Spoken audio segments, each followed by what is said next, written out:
And thanks for Christine, who's moderating, and Diane for helping set up. So the title of the talk today is When Does Benchmarking Become Collusion? And so hopefully we'll have an idea, a closer idea of the answer by the end. But just to begin a bit about myself and the research that I do. So as Julian mentioned, I think carefully about how information impacts dynamic competition or dynamic relationships more generally. So the work that I've done that's most closely related to the talk today is about information sharing between competing firms. We'll get much more time to talk about that. Also working on indicative bidding in multi-stage auctions. So you can think about the takeover of Virgin Australia as an example. And more generally, learning and momentum from competitions that happen in multi-stages. So do I get discouraged? What do I learn about a judge's bias? All these things that I can learn from past outcomes. How does that impact my willingness to participate in effort I choose, or amount of money I put into, let's say, an auction that's over multi-stages. So for teaching, I've only taught in the EMBA program so far, so the Executive MBA here at QUT. That's you know, my logo here above. Teaching economics and some data as well.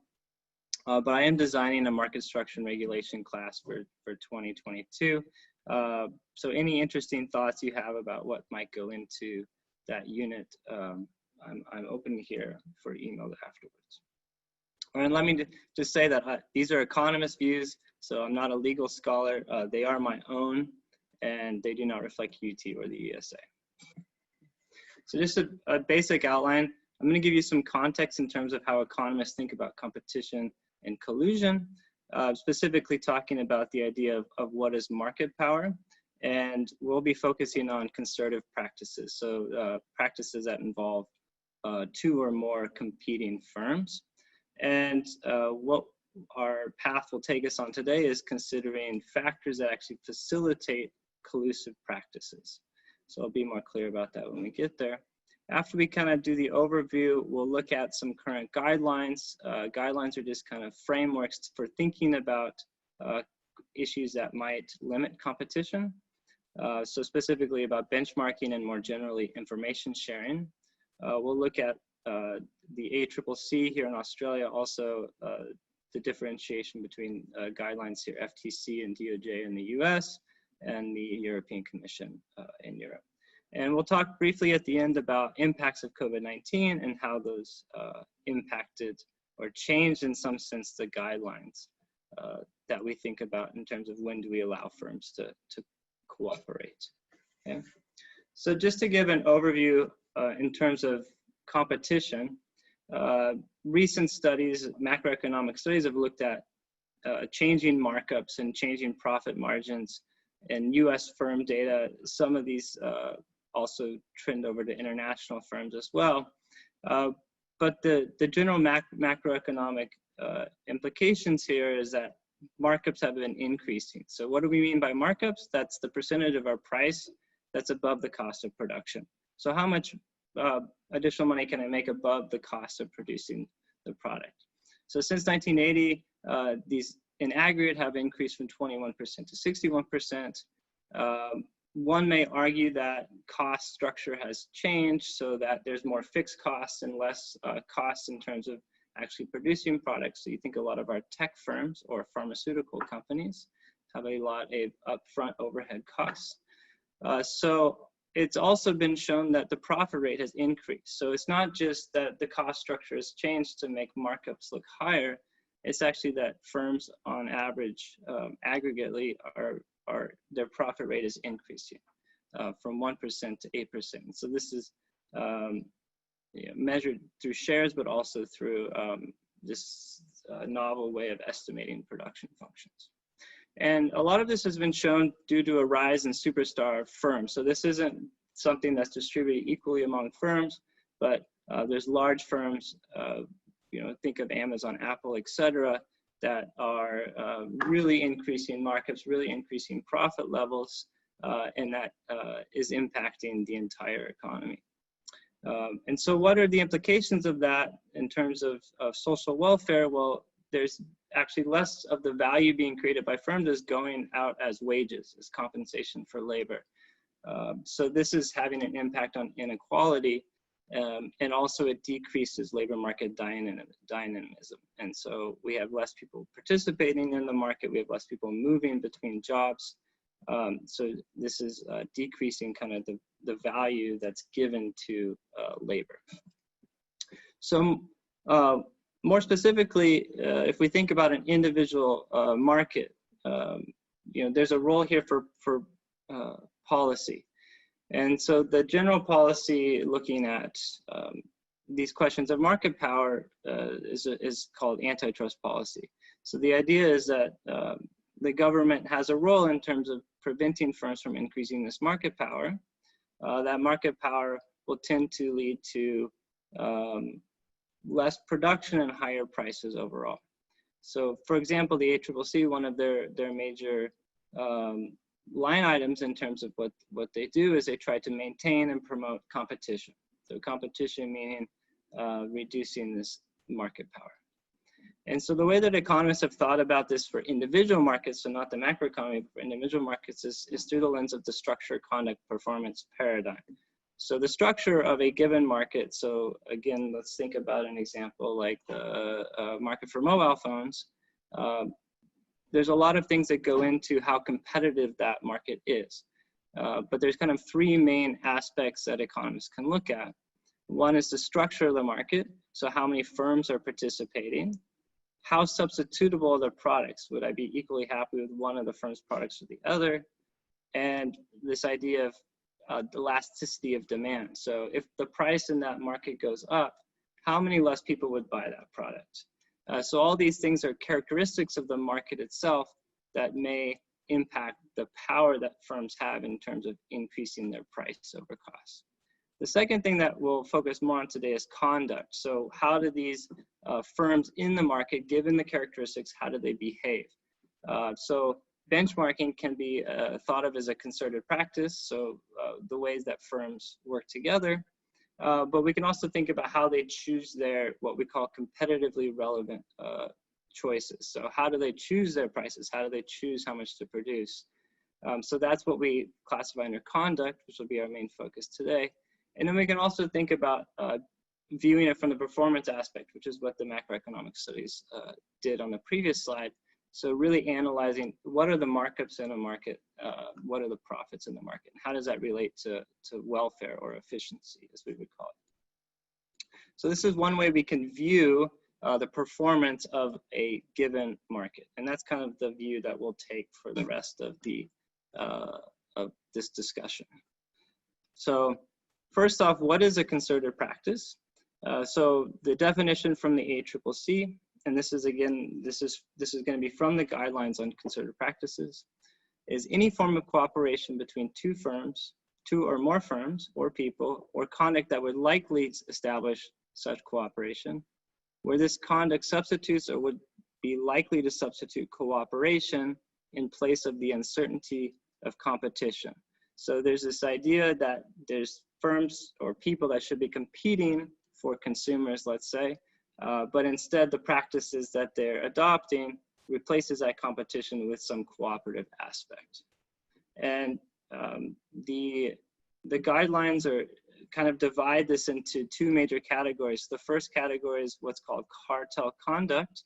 And so these would be practices that include price fixing, restrictions on how much I produce, restricting on who I sell to. So you guys sell to one state and I'll sell to another, or rigging bids in an auction. So these are all things that are clearly defined as anti-competitive. So they're the firms, instead of competing for consumers, they are coordinating specifically on how to provide to a market. There's much less anti-competitive practice out there, and so we'll be focusing on those. Another one I want to mention before we get to our main focus today is joint ventures or research and development. So oftentimes firms that are competing in some market to sell a product they may also work together in order to produce a new product. And so these are typically viewed more positively, but they can still create issues, and we'll see one example of that later.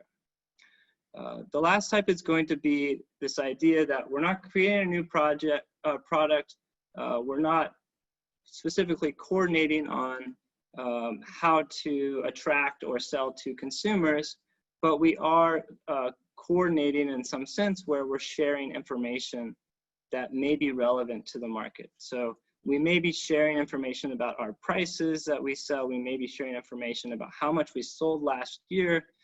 So benchmarking falls under this category and looks specifically at how to compare the practices, the methods, or performance of a company against other companies. So for example, my costs and my sales, I can compare how much I spent and how much I sold last year compared to other companies. So it falls under this sharing information. Okay, so before we dive more into the guidelines, I want to kind of give you the Economist view of collusion. So the first part is, what is benchmarking? And the second part is, when does that become collusion? So we need some background on how economists think about collusion specifically. And so if we think about those cartel practices from the previous slide, that more or less aligns with how economists think about what's called explicit collusion. So explicit collusion is going to be agreements, explicit agreements between competitors where they try to what we call restrain trade. Typically restraining because it tends to be better to restrict output and increase price rather than competition, which tends to increase production and decrease price. So explicit collusion involves, importantly, communication. So we either communicate on how to cooperate in the future by verbally agreeing on how we should respond to prices in the future, for example, or communication at the implementation stage. So you increase your price today and I will as well. So that would be a communication over implementing a higher price with a competitor. So these types of agreements increase price.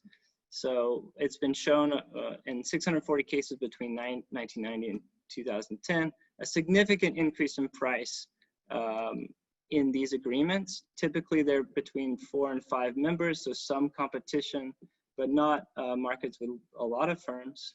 And they typically last for a while, so they can be pretty persistent. So these do have real impacts on the markets, the ones that have been identified. So the difficulty is differentiating between behavior that's this explicit collusion versus ones that we call tacit or implicit collusive practices. So the outcome of these types of agreements, whether we agree to keep a high price or and communicate about it, or it's just best for me to keep a higher price, the outcomes are potentially the same. And so the difficulty here is going to be how do we think about tacit collusion, and what steps can we take in order to limit collusive practices, right?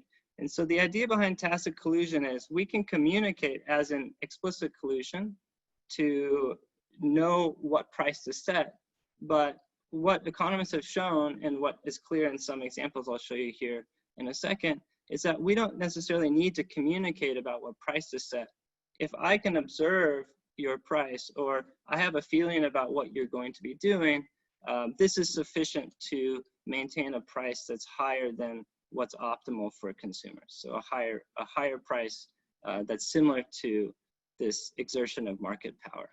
And this comes from the fact that if we are in a competitive relationship, a long-term competitive relationship, I don't have an incentive to undercut you if you can observe me setting a lower price and following suit again with a lower price. So what that means is, if you take a thought experiment where there's 2 firms and they're sharing the market, they would prefer to share the market both setting a higher price than a lower price. An individual firm, they may want to drop the price to undercut their rival to get more market share. But if they know the other firm is going to also drop their price, then they're going to end up in the same place they were before, but with lower prices and lower profits. So if I think about this long-term interaction between the competitors, it's actually best for the firms to maintain higher prices. And so the question is, when is this different from, or, the intent here may be different from explicit collusion, but the outcome might end up being the same. And so the question is going to be, are the firms acting in concert enough to say that there's some sort of tacit agreement, or are they just responding to some parallel behavior? And so this is something that's almost impossible to identify, and it kind of limits our ability to prevent tacit collusion in many aspects, right? But what it does do is it allows us to think about what things might facilitate these collusive practices. And so that's been the focus of antitrust policy. So what factors facilitate collusion? What we want to do is think about that previous thought experiment about the firms undercutting each other. What would make it easier for the firms to maintain high prices? Well, the first is going to be price transparency. So if I'm competing with another firm and I drop my price, if they don't observe me dropping my price, I might be able to get away with it and get more market share today before they realize that I am undercutting them. So if prices are transparent, then that price drop is observed right away. And so I can't take the advantage of undercutting my rival. So price transparency actually makes it so that I have less incentive to drop my price today because I have less to gain from it, because the other firm might drop their price right after, right? This is especially true if I pre-announce prices in the future. So if I say I'm going to drop my price in the future, well, the other firm can prepare for that and drop their price in concert with mine. But that's not typically what happens. If we're allowed to pre-announce future prices, we can test the water and increase our price to see if the other firm will also increase their price in concert. So pre-announcement of future prices can actually have a worse effect than preventing undercut. It can actually have prices increase over time. Other types of mechanisms that can be considered facilitating factors are price policies. So if I have a policy to match whatever price my competitor sets, then that competitor, they have no incentive to drop their price anymore because my price drops in concert with theirs. And so that's another way that we can create the incentives to not drop prices. And that's kind of what backs all these collusive agreements, is removing the incentive to underprice below your rival. Market structure is important as well. Fewer firms, it's easier to coordinate. For example, if we're able to enter long-term contracts, then that can allow us to segment the market and make collusion easier and allow higher prices also. So the natural presumption here is that the more transparent a market is, the more competitive it is. But hopefully we understand from the previous discussion that transparency in some cases may enhance collusion. So just to go through a couple examples, here's a government policy that increased transparency. So in October 1993, the Danish Competition Council, which was one of the precursors to the European Commission in Europe, decided to publish, gather and publish actual transaction prices. So now I can observe the prices of my competitors. What was true in the market before that was there was potentially list prices that I could observe from my competitors, but a typical practice was for each of these concrete companies to provide individual discounts. So this is a way to privately undercut your competitor without it harming you. But the ability to undercut, or the incentive to undercut, will overall reduce prices that consumers face. So once all the actual transaction prices had to be listed, I can no longer privately undercut my opponent. And this push prices closer together, which is not necessarily a bad thing, but what you'll notice is it also rose the average price as well, right? And so we see that this increased transparency increased that average price. A second example, more recently from Australia, a very nice study looked at the policy of Fuel Watch. So Fuel Watch is a policy similar to the previous where prices are posted, but also petrol firms must post their price for the next day, and they can only change their prices once every 24 hours. And so with or without this policy, there's price cycles in this industry. So about once a week, we see a jump in terms of the price, followed by a slow decline. I don't have time to kind of dive into why that might be the case, but the important thing is these cycles existed, and while this Fuel Watch policy was in place, so this is in around 2007 to 2010, there was this coordination. Industry leaders in this market were using these cycles as a way to coordinate prices. So when does the peak happen?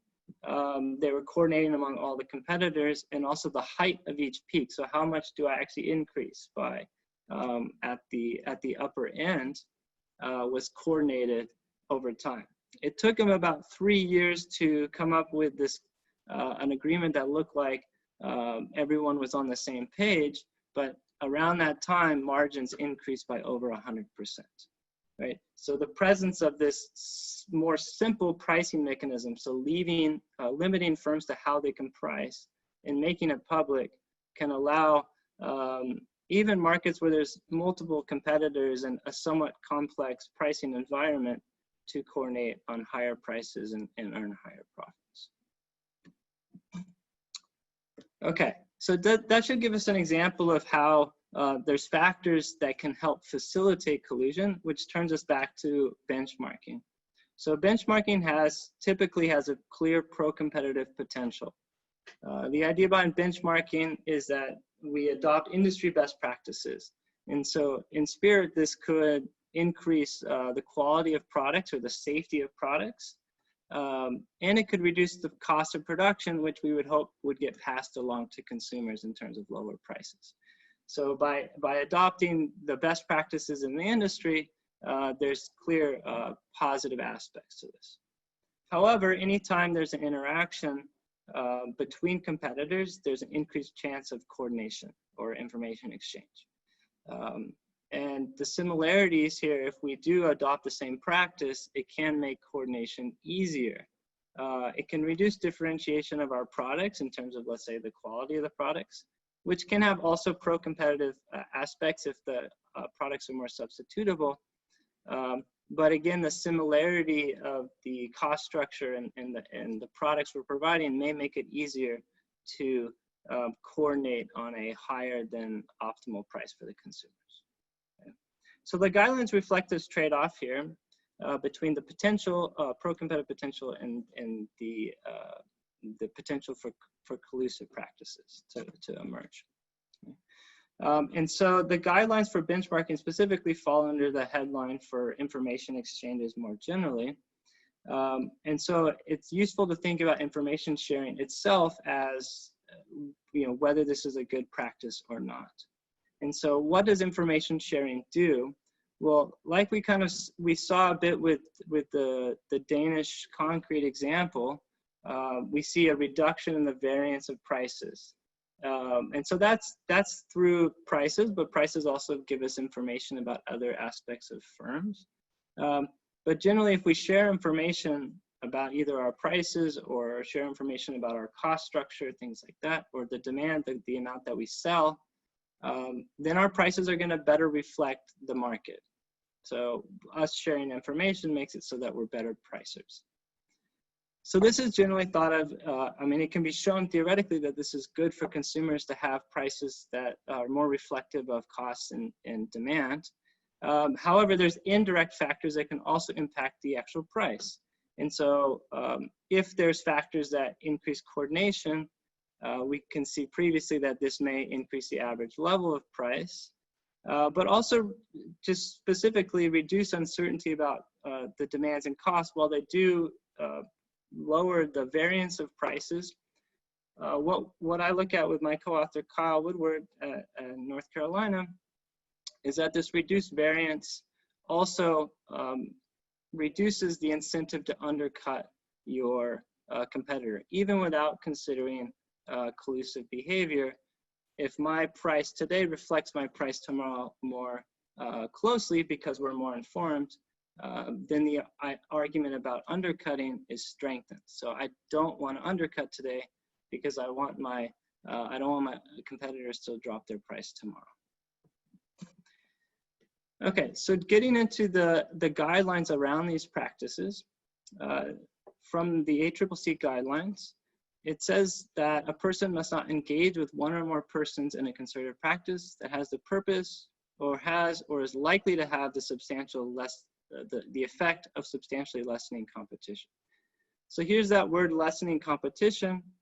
So what do, as an economist, how do we think about that term? Well, specifically when we think about competitive choices, so what price to set, how much to produce, whatever practice that we engage in, we should have independence over those decisions. So while I may need to be above some quality bar, or I may want to reduce my costs in certain areas, at the end of the day, when I'm making my choice about what's facing the consumer, those decisions should be independent. So I shouldn't be tied to what other people are doing. Agreements that have the intent to reduce competition are unlawful. So they're sufficiently, you cannot do them. It's sufficient if you have the intent to reduce competition. But you could have an agreement or a benchmarking exercise that the intent isn't to reduce competition, but it could still facilitate it. So even if you don't have the intent to reduce competition, it could be ruled as a factor that facilitates collusion and ruled as lessening competition.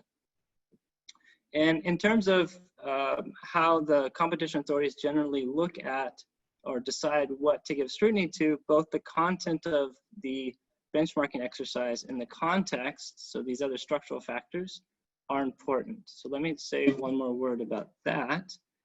So what do we mean by content?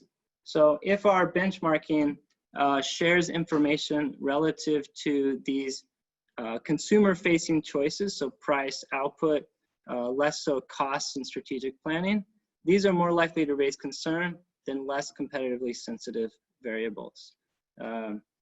Information on current or future plans is more likely to raise concerns than past information. And the European Commission specifically considers exchange of information relative to future prices as a restriction of competition by object. So this is equivalent to per se illegal in the US. So they take a strong line on sharing information about the future. And thirdly, individual company data is more likely to raise concern than aggregated data. And so in context, we can think about the structure of the market, but also how often are we exchanging information, or how often are we coordinating with one another about a benchmarking exercise. If it's a one-off exercise in terms of sharing production processes, then this is less likely to cause concern than something that involves us exchanging information every month. Secondly, information not available to consumers is more likely to raise concern. So this is typically, especially if we think about prices, if I'm sharing prices with my competitors or plans about future prices with my competitors that I'm not sharing with my consumers, this typically has the intent of anti-competitive behavior. So these raise more concerns from an antitrust policy perspective. Okay, so I want to follow these guidelines with a couple examples. So the first is one that was investigated by the FTC in the US. And this is a joint venture. So this is GM and Toyota were creating a production facility that was going to be used to produce both Chevy cars and Toyota cars.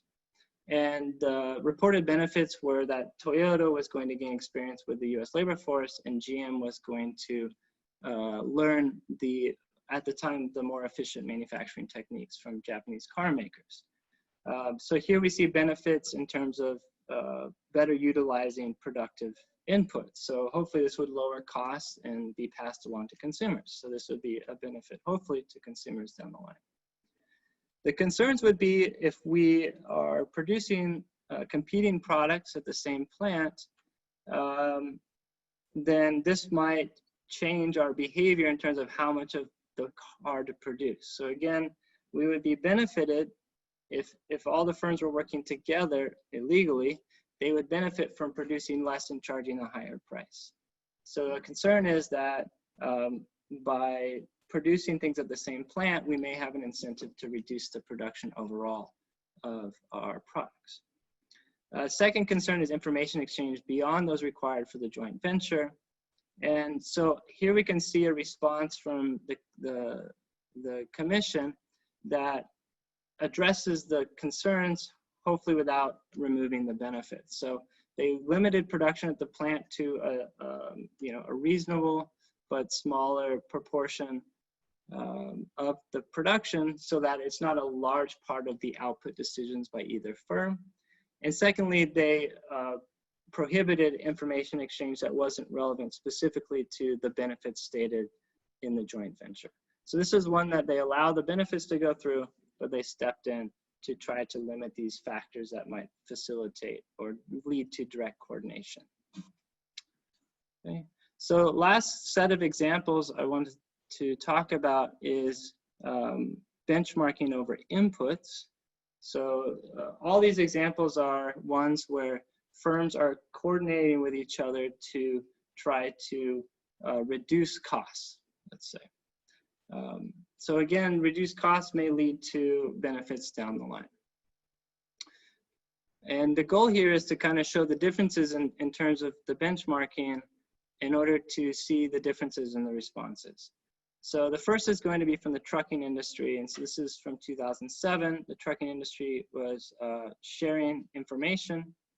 And the purpose of sharing this information was to enable them to benchmark themselves against aggregate information and reduce their operating costs. And so there's several characteristics here that led the DOJ not to challenge, which was that this information was aggregate information of the industry, not individual firm data. It was aggregated by a third party, and it was past information. So it wasn't current prices, current demand, or future prices, future plans. It was past information about costs. So these kind of tick all the boxes of things that provide less concern.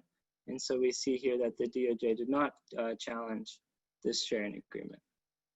On the other hand, we have a couple other cases that did go to the courts. They were both settled outside. The first is the case Todd versus Exxon, which was that firms in the energy industry were sharing the prices they were, the wages they were spending on non-union workers, along with kind of a future salary budget for these employees. So how much do we spend on these non-union workers overall, and what will we plan on doing next year? So again, this can be thought of as a benchmarking exercise about your input costs, but it caused more concern partly because of sharing future plans. There's a second argument to be made that it also impacts people in a labor market. So that's kind of a secondary issue as well. Similarly here with the labor contracts in Silicon Valley, so the firms here through email exchange had come to a tacit agreement about not cold calling competitors. So these are skilled employees. So the likes of Google, Facebook, Apple, Amazon were agreeing not to try to poach each other's employees. So this kind of again sat in courts. One district court found the agreements were market allocation agreements, so similar to deciding who to sell to and allocating a market up. And so this shows that this is much closer to anti-competitive behavior, or is at least viewed that way by the courts. Again, they ended up being settled outside of court, and again, we can think about it as impacting an input market in terms of labor. So that might be another factor in terms of what's leading to the different decisions. Okay, so thinking about the guidelines and thinking about the examples and also the economic context, when would I say benchmarking becomes collusion? The main thing I would focus on is that benchmarking is collusion whenever my strategic independence, so my plans on how to produce or price or deal with capacity in the future will change, currently or in the future will change due to this relationship. So if I'm in a relationship where I am now no longer fully independent in making pricing decisions or fully independent in making decisions on who or how much to sell, that's the line where that benchmarking becomes collusion. If any sort of other agreement that shares information, but then I'm taking my decisions independently without the strategic interaction or the strategic dependence, then that would not be considered collusive, right? And so we saw from the last couple examples that these decisions could also be ones in the input market. So one thing to consider is if I restrict input, so I reduce the amount of workers I hire, this also impacts consumers in the output market. So that's something that we would potentially consider in terms of welfare in the output market as well. So adopting industry best practices that relate to these decisions, these ones specifically are likely collusive. And they can be interpreted as restricting competition, which is that important point that competition authorities think about. So when would you get scrutiny? Well, that depends on, again, content of the agreement and context. Am I one of 100 firms? Am I one of 2 firms? Is it a market where historically there was collusive behavior? So context matters. Okay, and so let me wrap up here in the last minute or two talking a bit about the current situation. So COVID-19 has itself impacted markets. Additionally, government has stepped in with policies focusing on mitigating health impacts, which also further impacts markets. So I consider kind of 3 things that are impacted where coordination that typically wasn't being allowed would help.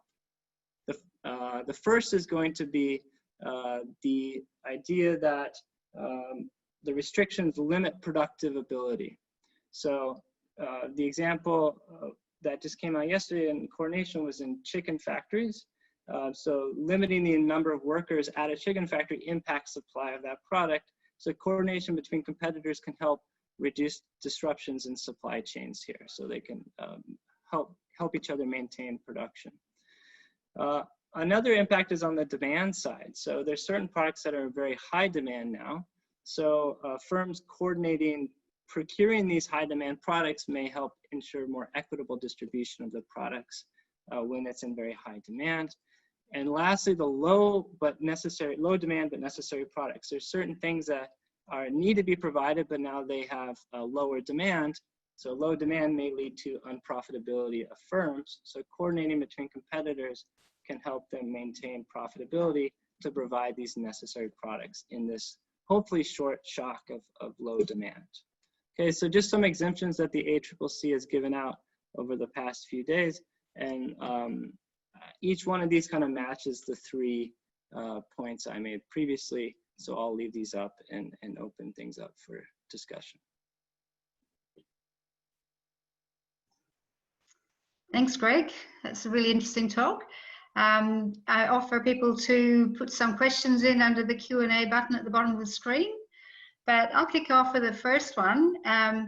Obviously, the process in Australia is that things got to be seen as being in the public benefit, and I guess it's what factors should be considered in determining whether the public benefits outweigh any anti-competitive effects? Yeah, so in terms of benefits, I think products that are necessary products for everyone are going to be ones where there's, more weight given. in terms of, I would say both of these potential harm and potential benefit. So you think about something that's more regulated. Typically, these are necessary products. So there's such a concern about collusive practices or higher prices that we see more often that the government wants to try to step in order to limit that the downside of this. So I think all these are the cost-benefit trade-off is in some sense the same question. Is this a market we're very concerned about or not? And we kind of see those responses with the COVID-19 response about which markets we give the exemptions to. So groceries and energy and travel. Brendan Fogate's come up with the question, should there be a broader focus other than just consumer benefit when assessing antitrust measures? Yeah, so this is an interesting point. There's a little bit of that discussion happening around the input markets. That's partly why I gave the examples at the end about coordinating among wages, let's say, among employees. So that's an input market. So that's one consideration that's a bit being debated. Should we only worry about the output market and how consumers are affected, or should we be worried about the welfare of people participating in the labor market? Moreover, if we think back to the macroeconomic facts at the beginning, should inequality be something that's considered?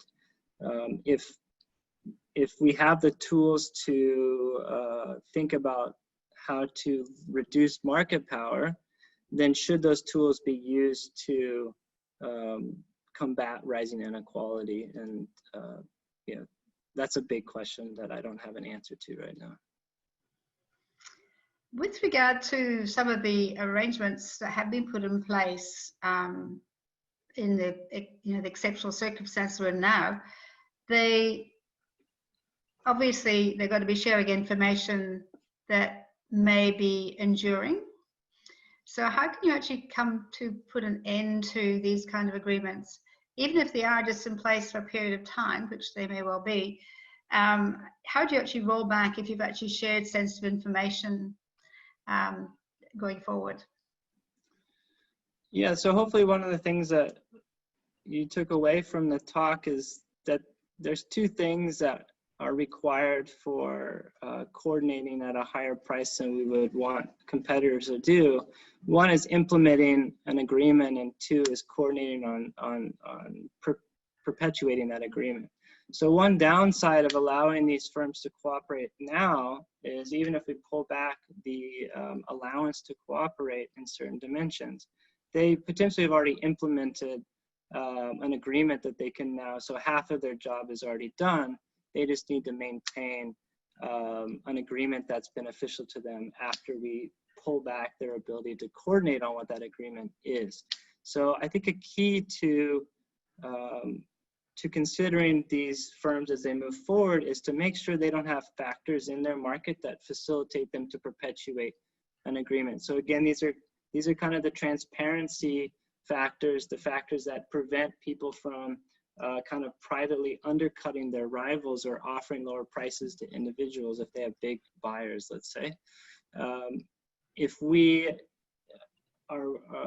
allow them to, or if we have a situation where there's factors that facilitate this, then even if we remove their ability to coordinate, they may still be able to tacitly collude at a higher price. So that would be my major concern. Marcia Casagrande has asked, Greg, you mentioned that sharing old and past information does not constitute collusion, but current data possibly does. How about all these businesses whose value proposition is to collect and sell current data, such as iSelect, I guess, where you phone up to get your healthcare quotes and life insurance, etc. Can that be considered collusion? So yeah, so this is an interesting point because there are price sharing here at current prices. One of the things I'll say first off is that these are consumer facing platforms. There's a lot of value to both firms in terms of sharing prices we see kind of generally with benchmarking, but also to consumers that use the product. So there is some benefit to the consumers that do use a product here. The key here is that can the firm still have this listed price but still negotiate individually below that price?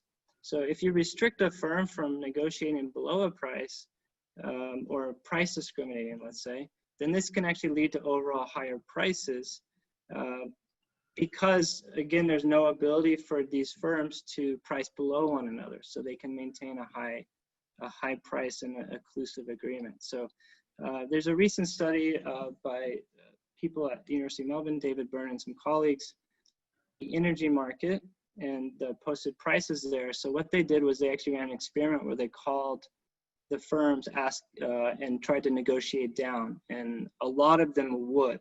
So if there's this ability to negotiate people downward, there's other impacts in terms of how that impacts equitability in terms of the people that search more for a product and their price or not. But the fact that they do lower their price and they're able to lower their price when people call in makes this less concerning for collusion, because they can do that without their competitor knowing that they're doing that, at least for individuals. Another question here from Francis Carroll. Hi Greg, do you have a view on international benchmarking, a commercial service currently offered by consultants and used by companies to compare their efficiency with global peers?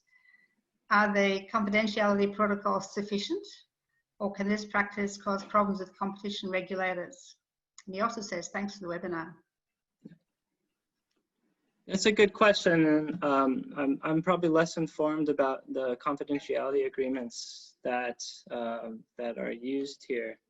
For international firms, again, it kind of depends on what the competition structure is. So, are these firms comparing across countries that aren't competing with one another within their domestic market? And if the domestic market's an important part of it, then I would say this is not concerning for competition. So this kind of comes down to a market definition question.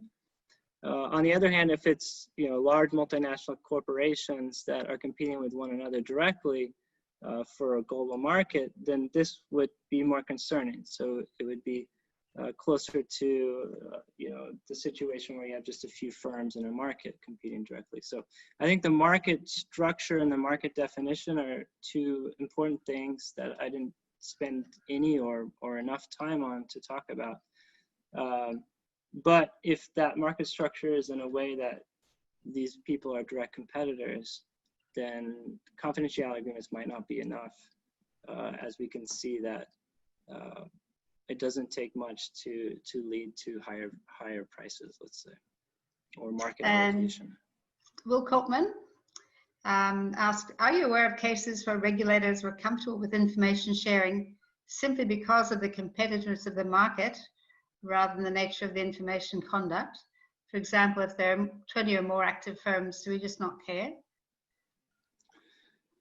So for specific examples,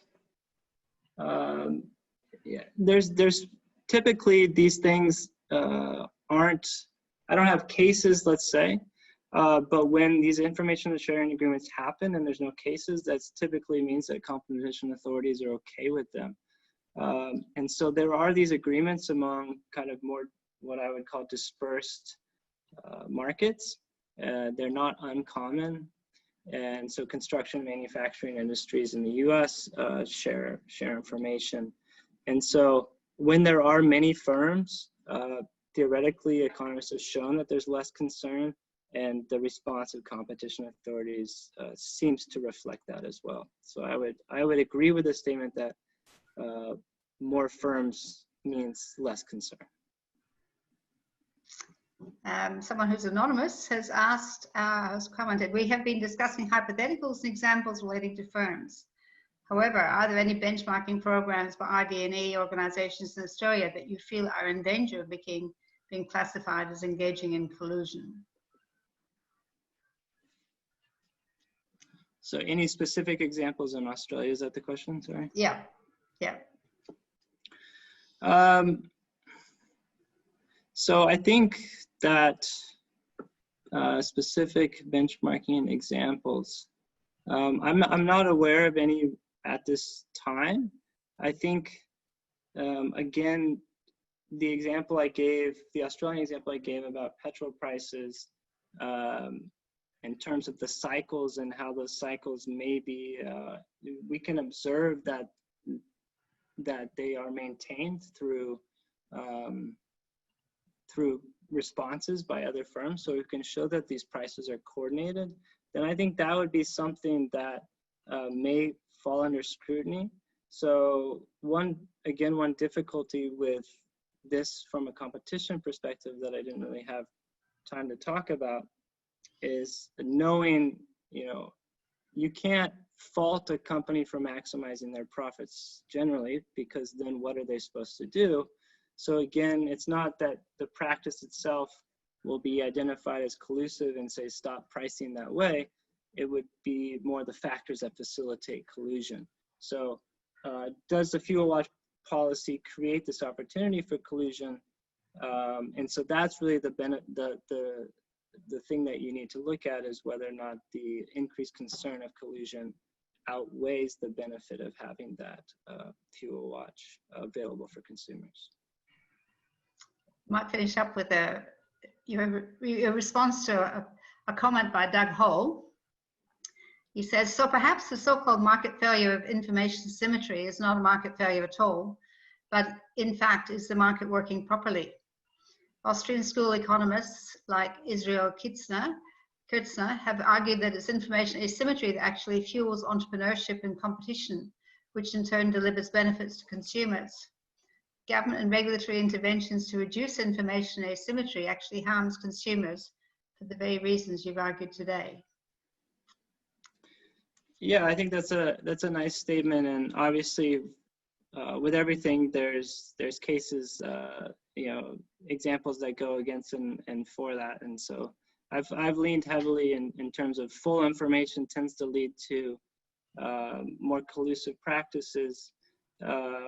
But I think it's again important to think about, there is a pro-competitive benefit to being more informed as a firm in certain dimensions. So the type of information, again, content and context is very important. So each market should be treated, that's why everything's kind of done under rule of reason here from the competition authorities and I think that should be where it lies, is case by case. So what's the market structure look like? What are we trying to promote here? Are we trying to promote innovation or not? And then what information is being shared? And I think that's very, very important. And that's some of the stuff that we look at specifically in our working paper that I cited. Thanks, Greg. We might finish up at that.